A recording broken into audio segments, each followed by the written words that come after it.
আমি সম্ভবত খুব ছোট্ট কিছুর জন্য মারা যাব। ছোট্ট ঘাস ফুলের জন্য, একটি টলমল শিশির বিন্দুর জন্য। আমি হয়তো মারা যাব চৈত্রের বাতাসে উড়ে যাওয়া একটি পাপড়ির জন্য, এক ফোঁটা বৃষ্টির জন্য। আমি সম্ভবত খুব ছোট্ট কিছুর জন্য মারা যাব। দেয়ালের শীষের জন্য, শিশুর গালের একটি টোলের জন্য।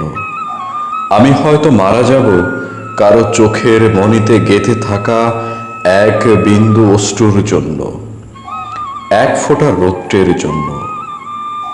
আমি সম্ভবত খুব ছোট্ট কিছুর জন্য মারা যাব। এক কণা জ্যোৎস্নার জন্য, এক টুকরো মেঘের জন্য। আমি হয়তো মারা যাব টাওয়ারের 21 তলায় হারিয়ে যাওয়া একটি প্রজাপতির জন্য, এক ফোঁটা সবুজের জন্য। আমি সম্ভবত খুব ছোট্ট কিছুর জন্য মারা যাব, খুব ছোট্ট একটি স্বপ্নের জন্য, খুব ছোট্ট দুঃখের জন্য। আমি হয়তো মারা যাব কারো ঘুমের ভেতরে একটি ছোট্ট দীর্ঘশ্বাসের জন্য, এক ফোঁটা সৌন্দর্যের জন্য।